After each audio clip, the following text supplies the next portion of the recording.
చిన్నప్పటి నుంచి చూసేవాడిని. పాత వస్తువులన్నీ భోగిలో వేసి భోగి కాల్చి ఆ నీటితో స్నానం చేస్తే మంచి జరుగుతుంది, శుభం జరుగుతుందని చెప్పి మన సాంప్రదాయం. పశువుల పండుగ చేస్తాం, మన పశువుల్ని పూజిస్తాం. అంటే దేనికి పూజిస్తాం? ఆ పశువులు మన ఆస్తి. మనకు పనులు చేయడానికి ఒకప్పుడైతే ఎద్దులే, ఇప్పుడు ట్రాక్టర్లు వచ్చాయి. కానీ ఇప్పుడు పాలు ఇచ్చే పరిస్థితి వచ్చింది. ఇంకో పక్కన ప్రకృతి కోసం కనుమ పండుగ చేసుకుంటాం. ప్రకృతిని ఆరాధించడం మన సాంప్రదాయం. నేను అందుకనే ఒకప్పుడు గోదావరి ఫెస్టివల్లో అఖండ హారతి ప్రారంభించా. నా అదృష్టం మూడవసారి మళ్ళా గోదావరి ఫెస్టివల్ పుష్కరాలు నేనే నిర్వహిస్తున్నా.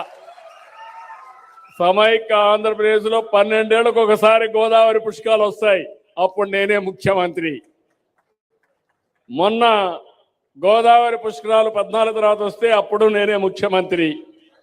ఇప్పుడు మూడోసారి పుష్కరాలు వస్తే మళ్ళా ముఖ్యమంత్రిగానే పుష్కరాలు చేస్తున్నాం. ఇది చూసినప్పుడు ఒక సంతోషం. ఎందుకంటే నేను కొత్త సాంప్రదాయానికి శ్రీకారం చుట్టాను. రేపు మార్చి లోపల పోలవరం పూర్తి చేసి జాతికి అంకితం చేసే బాధ్యత తీసుకుంటాం. ఇది ఒక చరిత్ర, మామూలు చరిత్ర కాదు. నా జీవిత ఆశయంగా పెట్టుకున్నాం. పోలవరం పూర్తి చేసి 40 సంవత్సరాలుగా మీరు చూస్తే 3000 టీఎంసీ నీళ్లు సముద్రం పాలవుతున్నాయి.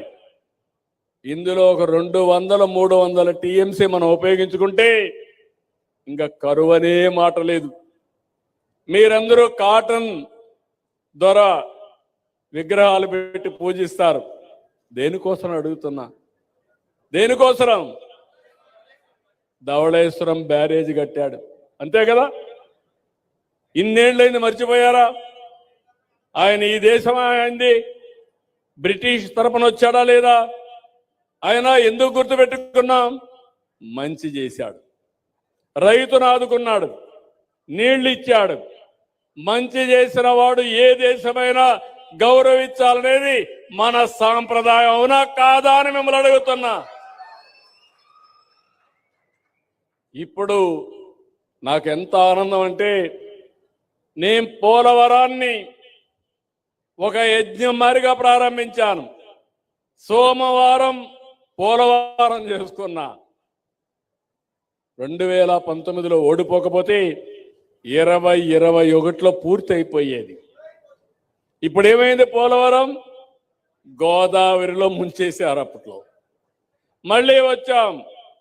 4,400 కోట్ల రూపాయలతో పనిచేసినటువంటి డయాఫామ్ వాళ్ళు పోతే నేను వస్తానే మళ్ళీ కేంద్రం కూడా ఒప్పుకొని 1000 కోట్లు పెట్టి మళ్ళా డయాఫామ్ వాళ్ళు కట్టాం. ప్రాజెక్టు కాస్ట్ పెరిగింది, అయినా కూడా పూర్తి చేస్తున్నాం.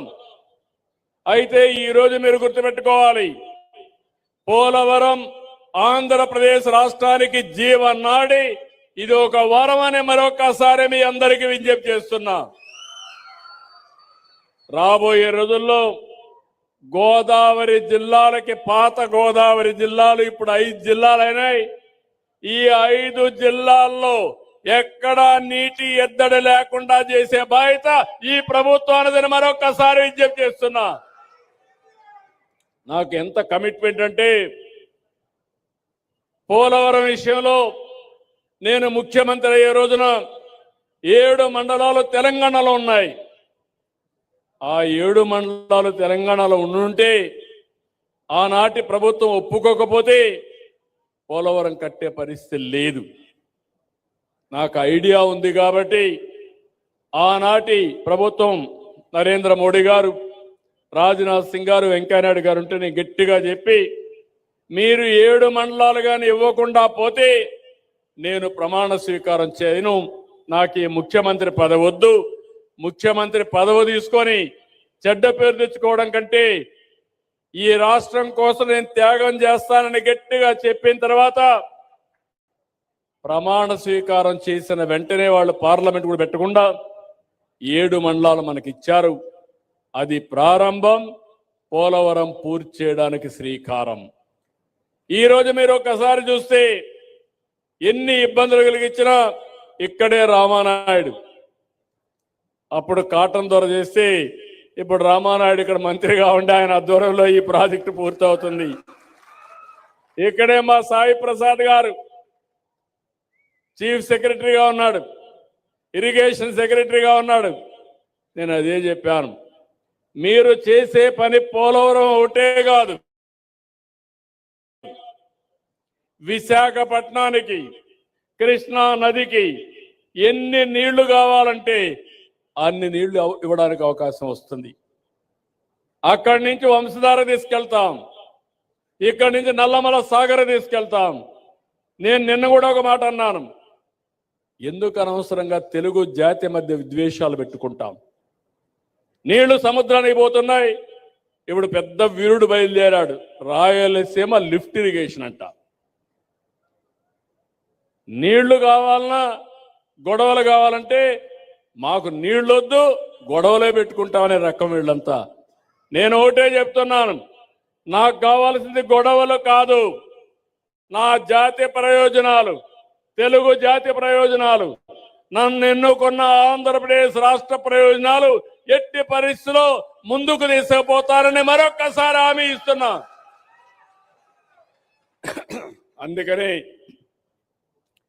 గోదావరి అనేది ఒక ట్రంక్ ఇన్ఫ్రాస్ట్రక్చర్. ఇది ఒకసారి నీళ్లన్నీ పోతా ఉంటే పంట కాలువలు, చిన్న చిన్న కాలువలు, డిస్ట్రిబ్యూటర్స్ అన్ని ఈజీగా ఏర్పాటు చేసుకునే అవకాశం వస్తుంది. ఈ ప్రాజెక్టు పూర్తయినాక నదుల అనుసంధానం చేసుకుంటే ఆంధ్రప్రదేశ్ రాష్ట్రాన్ని మించిన రాష్ట్రం ఏది ఉండదు.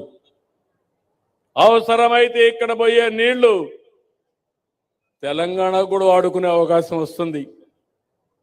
గొడవలు పెట్టుకుంటే వచ్చే ప్రయోజనాల కంటే గొడవలు లేకుండా అందరం ఉంటే ఇవన్నీ కూడా ముందుకు పోయే పరిస్థితి వస్తుంది.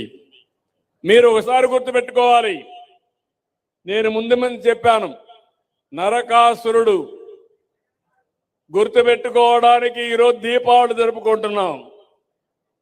నేను ఆ రోజు పోలవరం పని ప్రారంభించినప్పుడు పట్టిసీమ ప్రాజెక్టు తెచ్చాను, మీకు జ్ఞాపకం ఉందా? పట్టిసీమ అప్పుడు వచ్చి ఇక్కడ అందరినీ ఎగ్గొట్టాడు. పట్టిసీమ వస్తే గోదావరి జిల్లాలు ఎడారైపోతాయన్నాడు. నేను ఆ రోజు ఇంకో మాట అన్నాడు, నువ్వు పట్టిసీమ కడతావు, నీళ్లు ఎక్కడ పెడతావు అన్నాడు. నీళ్లు ఎక్కడ పెడతానో తెలియకపోతే నేనేం చెప్తాను నీకు? పట్టిసీమ నీళ్లు కృష్ణా జిల్లాకు డెల్టాకి వెళ్తాయి. కృష్ణా జిల్లాలో వాడే నీళ్లు శ్రీశైలంలో పొదుపు చేసి రాయలసీమకి ఇస్తాం. రాయలసీమ కరువు సీమ, రాళ్లసీమను రత్నాల సీమ చేసే బాధ్యత నాదని ఆ రోజే చెప్పాను. 100 టీఎంసీ నీళ్లు తీసుకుపోయి కృష్ణా డెల్టాకి నీళ్లు ఇచ్చా. అక్కడ వాడే 100 టీఎంసీ నీళ్లు శ్రీశైలంలో పొదుపు చేసి అంద్రి నీవా, తెలుగు గంగా, అదే సమయంలో ఎస్ఆర్బిసి నగిరి గాలేరు కెనాల్ ద్వారా నీళ్లు తీసుకెళ్ళా. ఈ సంవత్సరం నాకు ఎంత ఆనందంగా ఉందంటే, 2 ఏళ్లలో కష్టపడ్డాం. చాలా మంది ఎగతాళి చేస్తారు నన్ను, మీరు కూడా గుర్తుపెట్టుకోవాలి. కరువు సీమలో నీళ్లు లేకపోతే, ఒకప్పుడు వేరుశెనగ పంట వేయలేకపోతే, వేసిన పంట ఎండిపోతే, 10 ఏళ్ళు పంట వేసి 8 ఏళ్ళు ఎండిపోతే నేను ఇన్పుట్ సబ్సిడీ ఇచ్చా. ఈరోజు గర్వంగా చెప్పగలుగుతున్నా, అదే అనంతపురం జిల్లాకు నీళ్లు ఇచ్చి రాబోయే 5-6 సంవత్సరాల్లో పండ్లు, కూరగాయలు, పూలు పండించి హార్టికల్చర్ హబ్గా తయారు చేసి ఈరోజు ఇండియాలో నెంబర్ 1గా ఉన్నాం. ఇంకొక 5-10 ఏళ్లలో ప్రపంచంలోనే ఒక పెద్ద హార్టికల్చర్ హబ్గా రాయలసీమ తయారు చేసే బాధ్యత నాది. ఇలాంటి కార్యక్రమాలకు నేను శ్రీకారం చుట్టా. ఇప్పుడు కొత్తగా నాకు గొడవే కావాలా, నాకు నీళ్ళొద్దు అంటే నేనేం చెప్పాలి? నిన్న మీరు చూశారు తిరుమల పైన, మొన్నటి వరకు తిరుమలలో జరిగే నెయ్యి కల్తీ, ప్రసాదాలు కల్తీ, అక్కడ దర్శనాలు కల్తీ. అదే ఈరోజు ఎన్డీఏ గవర్నమెంట్ వచ్చింది. తమ్ముళ్ళు, మీరు ఈ మధ్య కాలంలో ఎవరన్నా తిరుమలకు పోయి వచ్చారా అని అడుగుతున్నా, పోయిన వాళ్ళకి వ్యత్యాసం కనపడిందా లేదా అని మిమ్మల్ని అడుగుతున్నా. ఎప్పుడూ చేయని విధంగా వైకుంఠ ఏకాదశి జరిపాం. అన్నీ కూడా మీరు చూస్తే ఇంకొక పక్కన వెంకటేశ్వర స్వామి ప్రసాదాలు పవిత్రంగా తయారు చేస్తున్నాం, క్లీన్గా పెట్టాం.